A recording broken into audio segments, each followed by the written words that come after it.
Yo, what's going on YouTube? GZTV. Just ate a bag of chips, so I'm probably gonna be very, very hiccupy.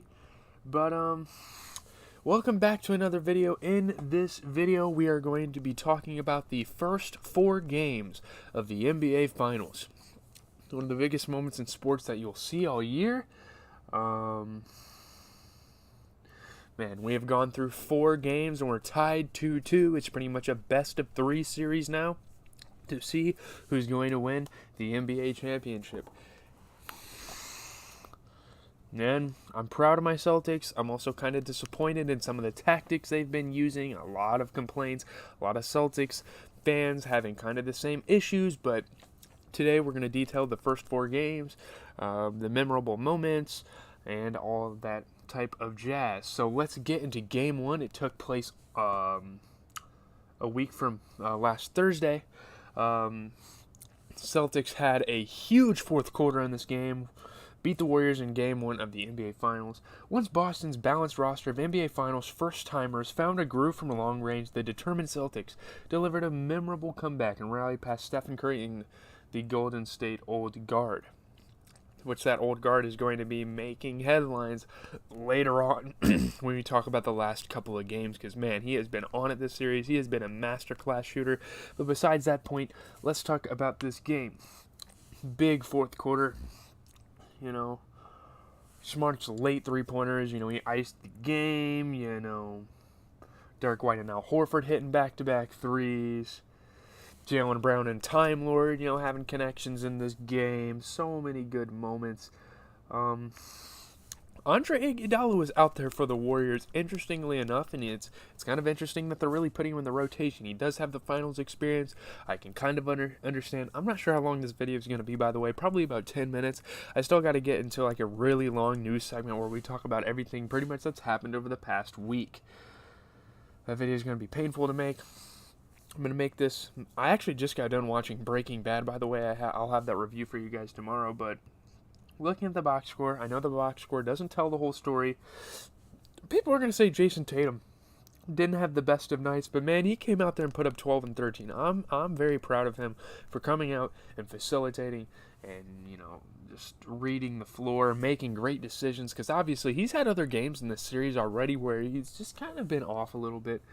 But, Al Horford came out, put up 26. He shot 75% from 3, 6 for 8. 75% from the field. Tatum only shot 20% from 3 in that game. But, man, Tatum will pick it up. Trust me. We have 3 more games to talk about. Jaylen Brown shooting 25% from 3. He put up 24 points. He had a great performance. He is definitely the Finals MVP right now if the Celtics win, because, again, it's still a best of 3, and 2 of those best of 3 games will be played in Golden State. So, yes, the Boston Celtics have a tough road ahead. Looking on the bench here, man, Derek White, 21 points, man. He played freaking fantastic. He's a really big X factor. There are a couple of players that are playing big roles for the Celtics. Well, obviously they have to. They're in the finals. They're looking to get a first ring and a first appearance. And to be honest with you guys, now that we are 4 games in and we're looking back, I don't wholeheartedly expect the Celtics to get this ring, but it's for a first playoffs, you're already going into a 6-game series with the Warriors, who, yeah, their players have their off moments. We're going to talk a big elephant in the room here soon. But I don't know. Well, let's just move on to the Warriors here. Andrew Wiggins, 20 points. Pretty solid night for him there. Steph Curry, man, he has been shelling out for this series, and that game 1 was no different. He came out, put up 34 points off of 50% shooting the 3. Damn near 50% from the field as well. He's just a very efficient player. He knows how to get it done.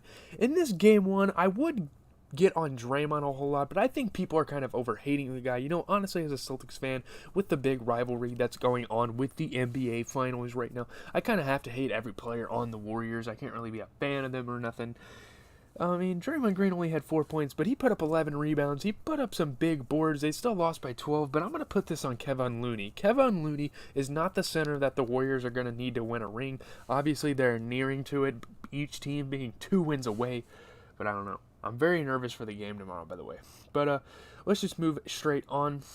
Thursday was the By the way, I watched all 4 of these games outside of making YouTube videos, so I couldn't really give you guys recaps. But we're going to start with the regularly scheduled programming. Whether this series is going to be 2 or 3 games more, we will give you guys recaps every single night. And we will at least have 2 more recaps before the season's over.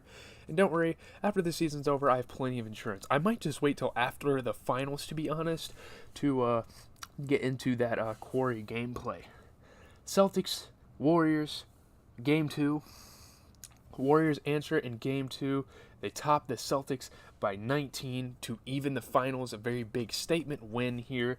Stephen Curry scored 29 points. Jordan Poole connected from just inside of midcourt to cap a huge third-quarter run. And the Golden State Warriors beat the Boston Celtics by 19 last Sunday night, a week ago from tonight, in Game 2 to even the NBA Finals. Warriors big bounce back game for them. 35-point third quarter. Poole hit a big shot, although it can be it's possibly lucky. You can debate that, but yeah, big shot. Steph Curry drills big threes. They had like an 11-0 run. They were just going crazy this game. Klay Thompson hit a couple big shots. Andrew Wiggins hit a couple big shots. A lot of big threes for them. They forced timeouts from Udoka throughout the game, but Celtics just never found their rhythm, to be honest with you. And I don't really know who to put this game on. Jason Tatum was really our only star player in this one, putting up 28 points through 67% from the 3. He played exceptional, but we couldn't get the win, obviously. Jaylen Brown put up 17 through 33% from the 3. Derek White continues to play somewhat consistent, shooting 50% from the 3 and having 12. But I'm kind of wanting to put this game on Al Horford. I think a lot of the big struggles from the Boston Celtics recently in this final series is coming from the fact that Al Horford doesn't know how to step up on screens. And you can see the same problem for Robert Williams. But first of all, Al Horford had 2 points on the game. He did have 8 rebounds. That's somewhat decent for a guy of his stature. He's not really a big dude. He's not a tall dude. He's not going to jump over everyone and get rebounds. But I don't know. I think Horford could definitely step his game up even throughout this series. When we lose, he's like a pretty big component of it. We will talk about Game 4 here in a second. That's the most recent bout, and we lost that. But I don't know.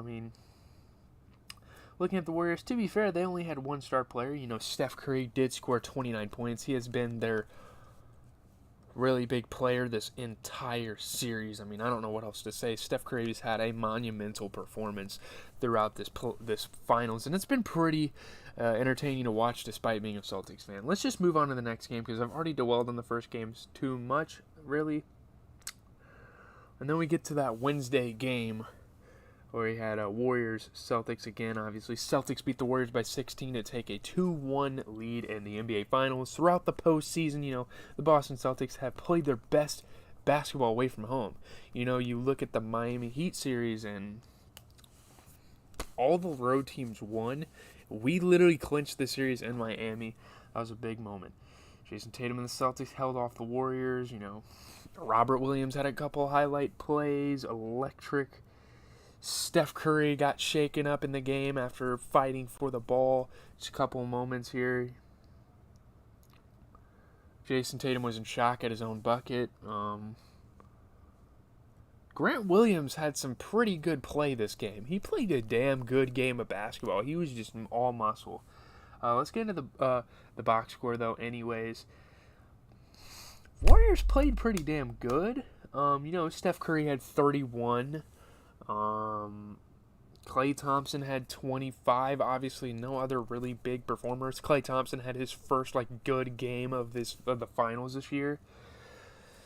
Jordan Poole continues to be decent off the bench. Andrew Wiggins starts to be kind of a mediocre player, but at the same time, he can show up and be an all-star. He can play some really good defense if he wants to.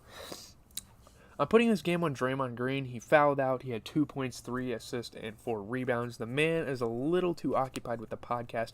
This is the point in the series where I was like, okay, Draymond, you definitely probably should pick it up. I think last game, the first game they lost at the series was honestly on Kevon Looney more than Draymond Green. But I don't know, Draymond Green, it's kind of getting inexcusable at this point. He can't continue to really do bad. Obviously, if the Warriors win, I'm not going to be like, holy shit, Draymond, you suck. Because obviously the Warriors won, but I mean, you got to look at the Celtics side of things. They just played fucking fantastic. I think it was a historic night, honestly. Actually, the first trio to put up 25 and 5 since like Kareem and a couple guys from the Bucks when they were in the finals. It was in the finals. Obviously, regular season, that happens more often than you'd probably think. You know, Jason Tatum, 26 points. Marcus Smart, 24. Jaylen Brown, 27. What a big three that is. I mean, going into Game 5 here, I still look back at this game and I'm like, man, oh man, if we can have these three guys scoring 20, I don't think it's possible for the Warriors to beat us again. I really don't. We have a tough road schedule. As long as we take one in Golden State, we are going to be good. That's my mentality. If we can get that clincher in Game 7 in Boston, because although we're not the best at home, which is kind of crazy to say, the home court advantage is definitely a thing in most sports. But, man, I don't know. Celtics got to get it done. Actually, Thursday, I have work in the morning. I'm going to be able to pretty much watch the rest of the finals. Yeah, I'm going to be able to watch the rest of the finals. It ends this Sunday. I'm going to be able to watch all the games in full, so that's nice. Let's move on to Friday's game. Last Friday was the night before I left vacation, so I kind of had to watch the game and just go straight to bed because in Florida, the game started at fucking 9 o'clock. They're an hour ahead of us. Usually the games start for us at 8 o'clock, but obviously being in Golden State made a big, big difference. But yeah. Let's talk about Game 4. I mean, Warriors fans are getting a little confident after this one. I know Steph Curry played fucking insane. But, Curry scores 43 to beat Boston. Warriors tied the NBA Finals at 2. He stomped his feet, waved his arms, flexed his muscles, and talked back to the crowd. Steph Curry was on one. I will admit it, a couple nights ago, we saw some of the best 34-plus-year-old performances in the finals we've ever seen. He erupted, man. Big victory for the Warriors. Steph hits the dagger. White's hand right in his face. I thought for sure that wasn't going to go in, but Steph got into the bag of tricks, put the moves on everybody. Robert Williams, didn't matter, drained floaters, made some crazy shots. Jaylen Brown, on the other hand, for the Celtics, I'm still going to give this man credit. He was a big energizer for us. He gave us a lot of momentum. When the game felt like we were going to give it to the Warriors, he just kept bouncing back until, if a guy scores 43 and he doesn't win in the NBA Finals, there's a damn problem with his team.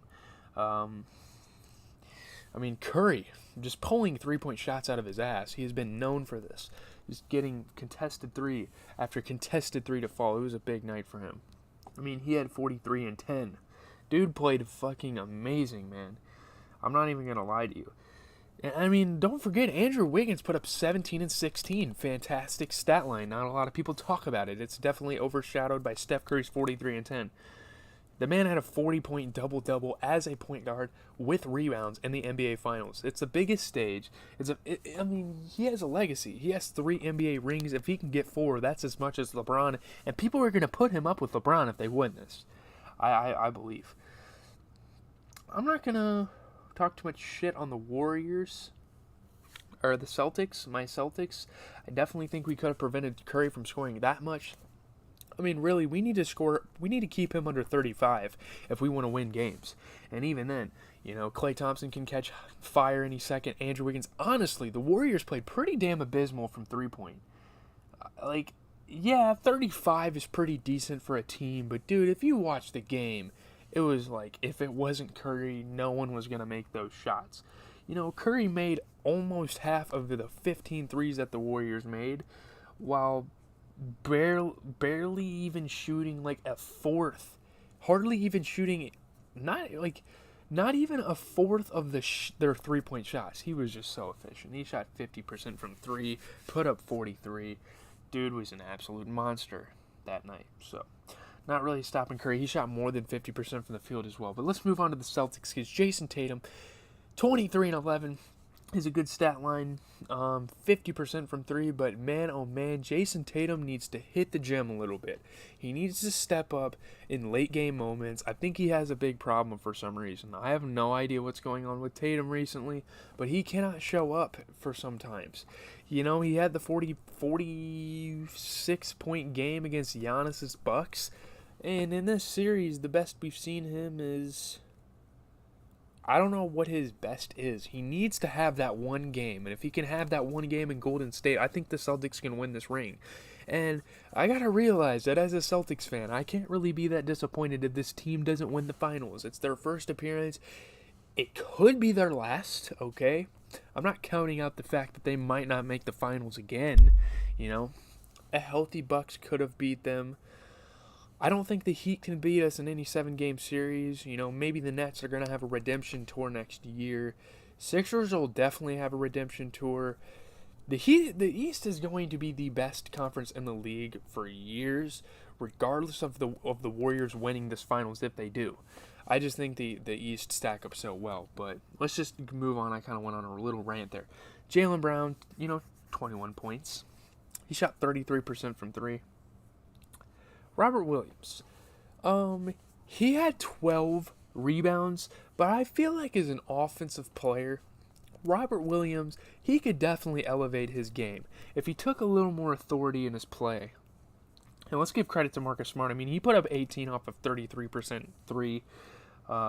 Derek White off of 60% three-point shooting and 33% field goal percentage. He put up 16. We got to give credit to the role players like that were putting up buckets. But Robert Williams, if we could take advantage of pick and roll and absolutely abuse this Warriors team and step up on screens, Robert Williams, we're still having that problem. I think we can win this.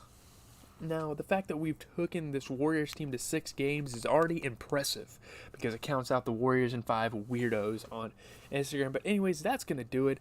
I don't have much time